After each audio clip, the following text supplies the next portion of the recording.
Well, welcome to the Business Spotlight series. My name is Tanner O'Brien. I'm a senior partner here at Action Coach in Central Texas. I am sitting down today with Bill Davis, who is a serial entrepreneur who's consulting, who's been in this world of business for a long time, knows a bit about franchising, things like that. One of the things that we'll be talking about today is Buff City Soaps. So, Phil, I am so excited to be sitting down, having some conversation with you today. I'm going to leave that intro pretty wide open at this point because I'd love to hear, maybe let's just start with a little bit of background. Give us kind of the 10,000-foot view of who you are, what your background is, and tell us a little bit about this process, this venture moving into Buff City Soaps. All right. Well, you mentioned the consulting business, and I've been doing that virtually all my career. And as I started thinking about the possibility of selling my firm and yet not wanting to fully retire, which I think I would fail retirement, my wife tells me that, I started looking for something that I could do in addition or to replace the consulting effort. And I found a couple of franchises, one of which is Buff City Soap that I got involved in. And I actually got involved in it because I was hired by a private equity firm, which I work with periodically as a consultant to help them with some of the due diligence of their potential investment in Buff City Soap. And my deal with them was that I didn't care about being paid, but if I ever found anything that they decided to get involved in that I wanted to be involved in, I could be in the ground floor. And that's what happened with Buff City maybe 3 years ago. This firm did acquire the rights from the original founder and owner. And at that time, I think there were 15 storefronts, nearly all in Tennessee and Kentucky. And now there are about 280 storefronts in just 2.5 years. And those 280 basically are in states east of the Rocky Mountains. So Colorado, Texas, all the way to the East Coast. Oh, that is so cool. That is some massive growth over a very short period of time. I'm certain that there's a ton of things that we could dive into in terms of things that you've learned along the way when it comes to just business in general. But maybe let's start with that little nugget of massive growth within that franchise organization from a couple stores to 200 and some stores as you mentioned. Um, what is that experience like? What types of things needed to be put into place in order for that to take off and start to grow at that level? Well, the previous owner was a single person owner shop, and there was no infrastructure. So I think the corporate entity, which is located in Dallas, has spent the time since then putting in, accounting systems and controls, inventory systems and management or inventory management capabilities, supply chain, create long-term contracts with some key raw material suppliers, marketing and advertising, a lot of the idea generation on a brand now that it's no longer single owner operated. You have a real brand in, I think, around 30 states now. So you have to have some consistency in brand growth, brand awareness. And that really has been maybe the big challenge is we've grown so rapidly that the growth of numbers of stores to support has been faster than the corporate group has been able to create the infrastructure to support that growth. So we're all taking a deep breath, and that's what I mentioned earlier about us, that now we've got 15 open in Texas that I operate and own. And we're decided not to open anymore until we get these perfected and growing like we want them to. That's fantastic. Actually, that lends to a question that I had when we look at franchises in general, especially kind of the structure that you all have as you expand. Um, you mentioned owning and operating about 15 of them here in Texas. When looking for potential franchisees? Is the idea to have individuals that own multiple locations? Are you looking for like the single? I want to go buy that one location and have kind of one location. What it was kind of been the trend? Are there corporate owned pieces of this? What has kind of been the philosophy for moving into having more franchisees? The as a result of the early hype of this concept, a number of very successful franchisees in other concepts. Uh,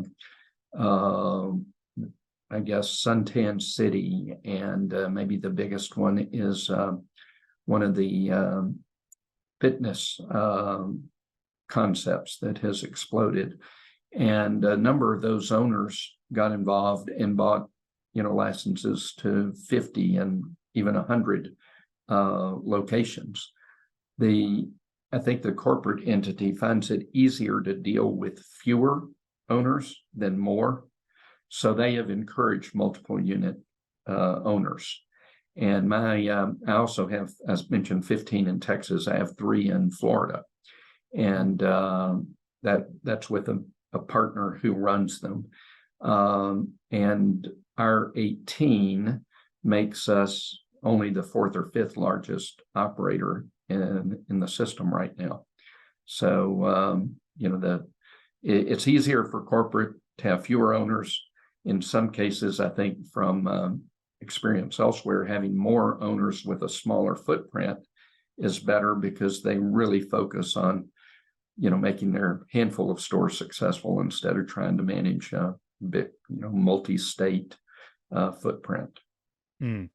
I love this topic, and I know this is a little bit different than how I've usually had conversations on the Business Spotlight. But when we have the opportunity to talk a little bit about franchise, because I know that there's many businesses out there that will watch this that maybe aren't to that point yet, but may explore franchising down the road, and seeing or understanding kind of the difference between uh, the types of franchisees you can go after. So those that are multiple store owners or multiple territory owners or whatever that looks like for the potential franchise versus the single territory or shop owners. And one thing that at least I've noticed in looking at different franchises, being a part of a franchise, here at Action Coach, um, when it's not a single store owner, you tend to get a much different type of individual that knows how to operate a business without having to be in it every single day.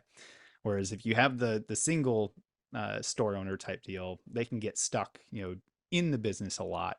Um, so, as someone who owns multiple locations and you're operating, kind of running those types of things, what does your role look like as the owner of a number of franchisees or a number of the franchises locations?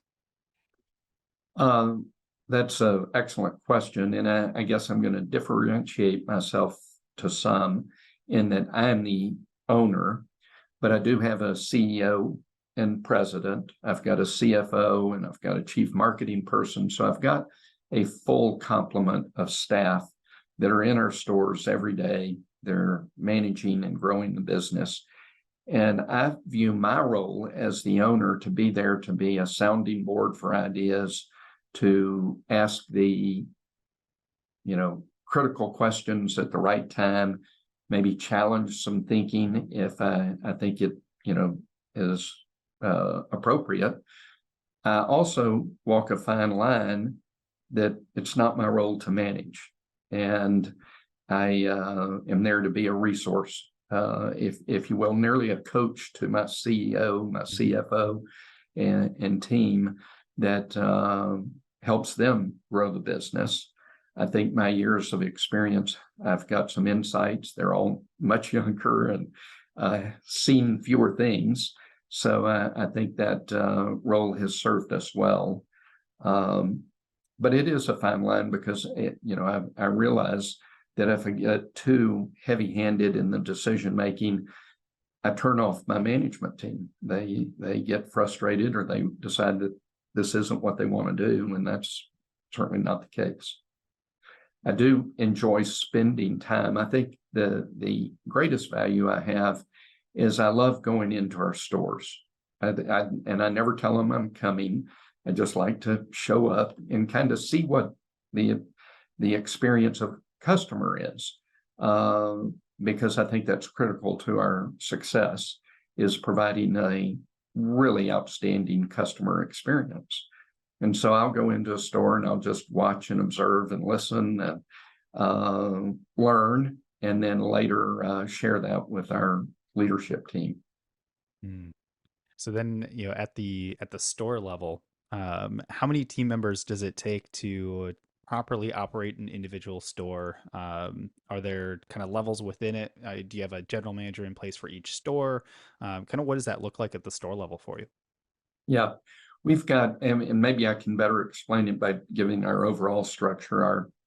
Our CEO president oversees the 15, and then right now he's got one ops leader who is involved in all 15 stores from strictly an ops standpoint. Now, and it is similar to you, is one of my sons who is in that role.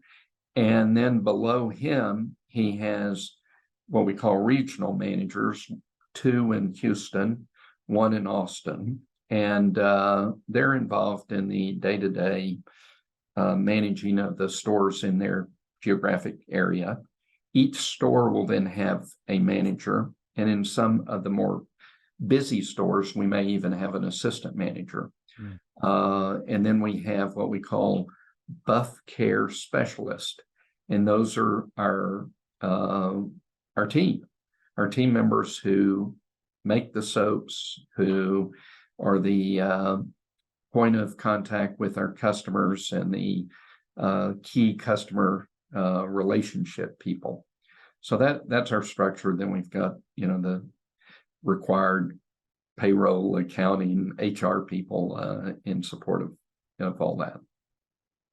It's fantastic. I appreciate you kind of breaking that down. I always like to go back to how do we make this as tangible for those that haven't kind of gotten to this point in their journey yet, to kind of just get some pieces of how some of these things come together. But I always like to kind of shift a little bit here, talk a little bit about marketing. So you mentioned it a little bit earlier on. I always like to ask a few questions around marketing because it's one of those areas, as you may know, it's vital to every business out there, but that doesn't mean that every business owner is an expert when it comes to marketing. So I always like to just kind of ask a few questions around that. But what has been kind of your philosophy to marketing, especially for Buff City Soaps? Like, what things have worked for you? What things haven't worked? How do you approach the concept of marketing for your business? Well, that's an excellent question, and that is something we think about and work on daily, because we're a brand new brand. And as you may know in your experience, new brands, despite all maybe the advantages that or differentiators that they have in the market, if people don't know about you, they're not going to find you. So we have multiple things that we do. We I guess these days you can't ignore social media, Facebook and Instagram and the very TikTok, the various other things, and we use all of that. We have a robust marketing capability in the corporate office, so they're providing us materials, email content that we can blast to our existing customers, signage in the store, so acknowledging a sale or a promotion or a seasonal item. We also spend a lot of time with what I call grassroots guerrilla marketing. I think you or your organization initially was contacted by Julia Evans, who is our marketing officer, and she is in Austin, and she's constantly finding, partnerships where we are really excited to have recently been named as one of the partners to the Houston Astros, both their MLB Houston franchise as well as their Houston AAA club. So we are looking for that. There's some hotels that have started carrying our products in their hotel rooms, and that has been another way to get the word out.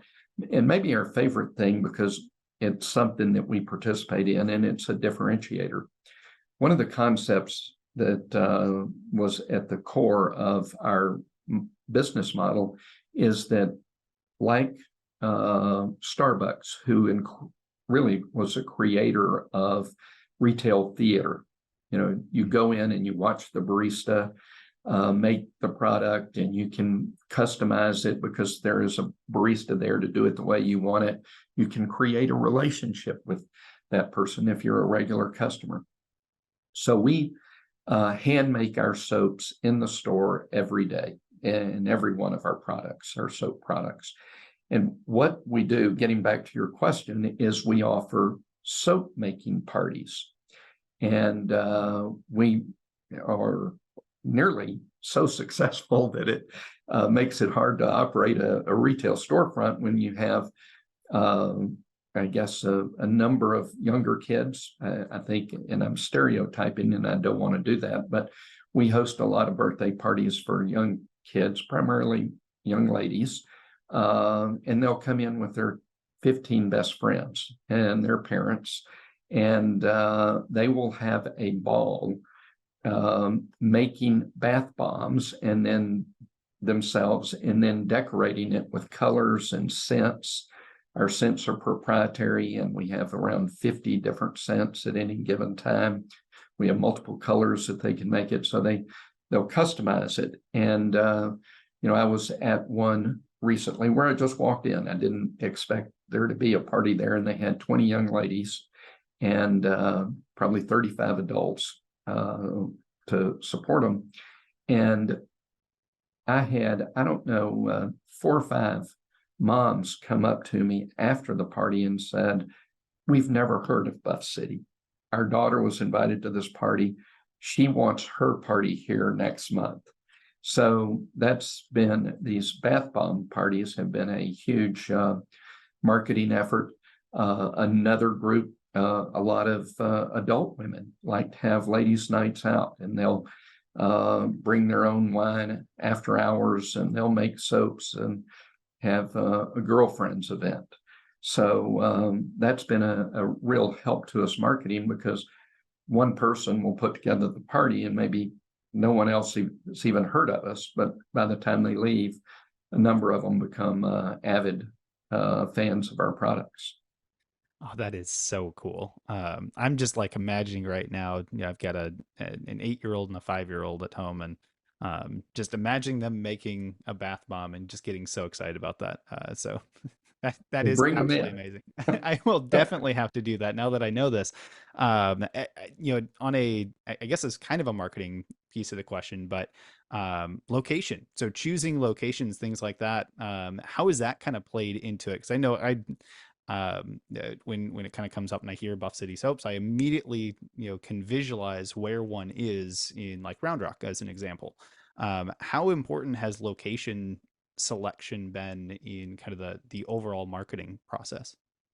It's been very important, Tanner. It's something that we're learning every day. I think to start with, if you've seen the Round Rock location, it would be very, very similar to the one we have in Kyle, very similar to Westlake, very similar to Cedar Park, in that they are anchored by the major grocer in the region, not just in that shopping center. So with Austin, it's HEB. And so they're all HEB anchored centers. They're large centers. They're what they call Class A centers. So it's not a strip center, but a real, top-notch, well-maintained, well-marketed center in itself. We love to have co-tenants that are co-tenants that primarily, and again, we've got a lot of male customers as well, but right now it is predominantly female focused. So we look for, nail salons and hairstylists and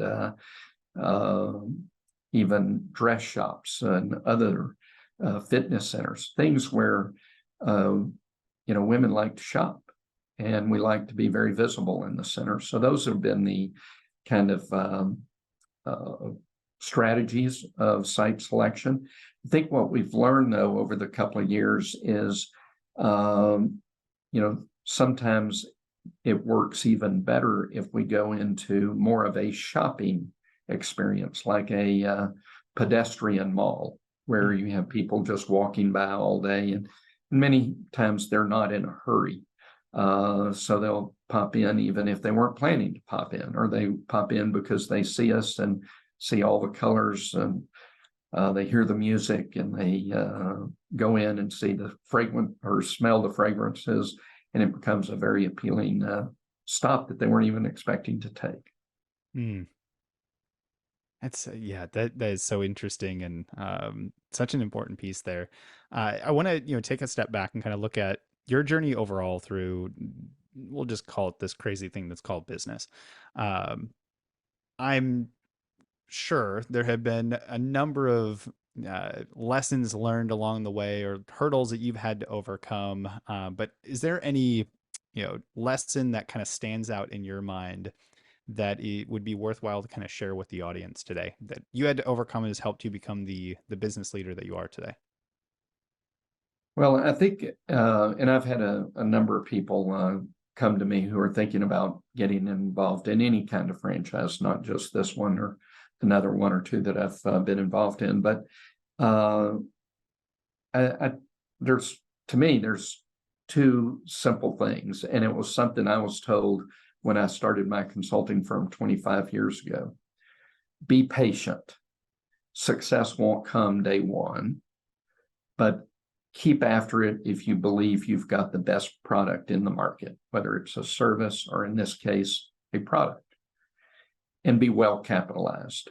I Mm. read a book on entrepreneurial. I've read a number of books on entrepreneurial stuff over the years. And one of the things that came up repeatedly in different ways is, if you're not well capitalized, even if you may have the best idea in the world, this idea of patience, it may take a while for the brand to gain traction. It may take a while for the word of mouth to get around and referrals. So you have to have the capital to stay in business. And one of the facts I read was that 95% of startup businesses fail. And of those 95%, 90% of those fail because they ran out of money before they even saw the concept through to some level of maturity and growth. So those are the two things that I would recommend to any business owner. Be prepared for both of those. I love that. I think the capitalization piece is I don't know if it's like just forgotten about sometimes. Is I feel like there's a lot of business owners that like inherently know that, or at least know it to some degree, but then lose sight of it along the way, or maybe just don't have the right optics in place to be able to see what's actually happening and being able to say, all right, we need to ensure that we have X number of months or years in runway, that sort of thing. Um, but let's look forward now. When you look at the next kind of 3 to 5 years as you continue to develop and to grow, these locations, what comes next for you? What's on the horizon that you're excited about with regards to continuing to grow these businesses and some of the other endeavors that you're a part of? Well, it really is to grow and support the flourishing of the Buff City concept and brand. Um, I have, as you have called out, I've had several entrepreneurial efforts. I knock on wood that they've been varying degrees of successful. I got involved in Buff City because I knew I was going to be selling a couple of businesses, including the consulting, and I didn't want to retire. I had my son, who was very interested in the business and helped me in some of the due diligence. And this was a great opportunity for him to get involved. And so what I've committed to my family, particularly my wife, is that once we get this up and running and operating efficiently and cash flow positive, this is my swan song. I will be an advisor to them when they need advice, but increasingly because of age and where we are with other successes, we'd like to spend more time in Eastern Europe, as we just did, and elsewhere in the world. Love that. Absolutely love that. Phil, we've covered a lot in the conversation today. I know we could probably sit here for hours just uncovering so many different amazing things that have to do with business. But I do want to be respectful of time. And I've got a couple of rapid fire questions I like to kind of get Okay. into before we wrap up. Meant to be more top head answers, but really just kind of pull out some additional nuggets for the audience here. So the first one, as you look at your journey through business overall, what has been your key to success? I think it's been patience is one thing. I think and even before the patience of starting a business, it's doing all of the homework necessary and the due diligence necessary to know that you have a unique product or service. Or if it's not unique, it's at least the best in its class. And that's what I would say Buff City Soap is. And, if we have time, I'd like to share some of the differentiators with our product. But I think that's it. Do your homework, understand your business, understand your competitors. And then when you jump in with both feet. You have the patience to grow it and not expect immediate great success, and hang in there and see it through. I love that. If you could leave just one singular piece of advice for other business owners out there that would be valuable for them to kind of walk away with today, what piece of advice would you give them? Um, Manage your cash, don't overextend, live within your cash projections. The going to lenders or other investors can be risky, time consuming, and get you off track. So I would say that would be a summary, and I think most people would benefit if they do that. I would have to agree with that one. Final rapid fire question. We'll jump into kind of the last things as we wrap up. But you'd mentioned reading a bunch of different books. But what's one book that you're either reading now or have read most recently, or just in general, one that you would recommend for the audience? Uh, I'll tell you a book that I carry with me, and it was written by a former colleague of mine, and it's called Best Practices, and it's now an older. I think it was published in the early '90s, and it's short, it's simple, it's case study and examples. And that's something else that I would recommend to any entrepreneur or person that starts her own business. Really focus on best practices. You want to know what the best in class do, and you want to do it better. You want to focus on how to improve the business, and you do that by studying best in class, and you observe what your competitors are doing. So while I talk about I go into our stores regularly and observe, I'll go into competing stores and also observe and take nuggets with me and take them into our businesses. So I really think again, it's an old book, and I'm biased because it was a colleague of mine who I think highly of, but it really focused on a topic. And there's a lot of books now on best practices and process improvements. But I think it's something every business could benefit from. I love that. So for those that are watching, where can they go for more information? You'd mentioned wanting to kind of share a couple differentiators for Buff City over some of the competitors. Now is kind of the opportunity to share a little bit extra of that and encourage the viewers here to come in and check out all the amazing things that y'all have going on. Would love to. I've mentioned that one of the differentiators is we're the only people in our industry really that makes the product handmade in the stores every day. We start with raw materials and we make them.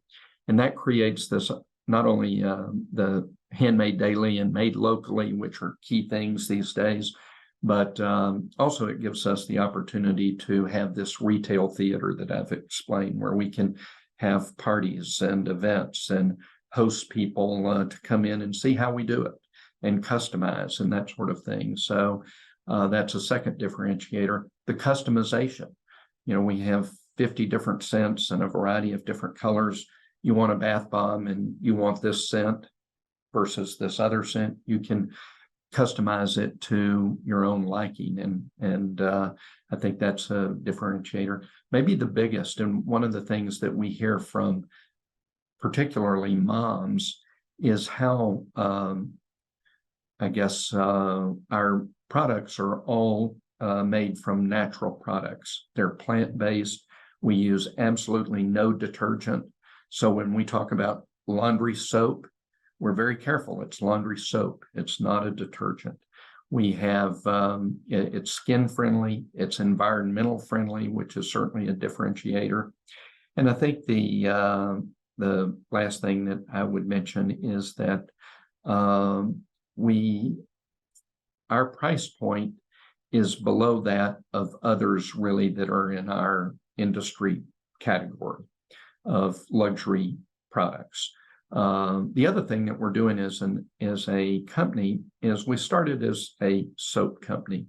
We're really now talking about we're a scent company that happens to sell a lot of soap and laundry soap.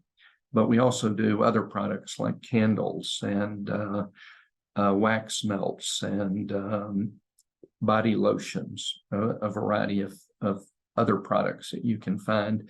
And our scents make us unique. And how you can find us, I would say go to our website, which is very simple, buffcitysoap.com. And it'll tell you more about our soaps. It will even provide some, ideas of any marketing activities that are going on. It certainly provides the locations. And again, in Austin, we have locations in Round Rock, Cedar Park, Westlake, and Cobb, and not that far south in San Antonio. So it's easy to find us. Excellent. And I will make sure I put the website link in the video description below. And if you are watching this and you're walking around, you see a Buff City Soaps, make sure you go in and check it all out. I know that I will be as soon as I possibly can the next time I'm running to HEB. So make sure that you take the time to do that. Phil, I always like to end on one final question. That's kind of how we'll wrap up the conversation here today. But that question is simply, what is most inspiring to you today? Uh, I would guess it is wrapping up my long career with a successful endeavor that employs and grows people, including my family, and that provides livelihood. One of the things I've been proud of over the last years is, my businesses employ over 500 people. And it's inspiring to know that you're providing the livelihood that many of these people count on. And it's the greatest reward I think we get. I absolutely love that. Phil, thank you so much for taking the time. This has been a genuine pleasure. As I mentioned before, I know we could sit here for probably another hour and really dive into things. But hearing a little bit about your journey, about the things that y'all are building, the amazing, very cool things that are happening with Buff City Soaps and the brand there. I just appreciate you taking the time and being willing to share this with us today. Well, thank you, Tanner. I'm glad to have the opportunity.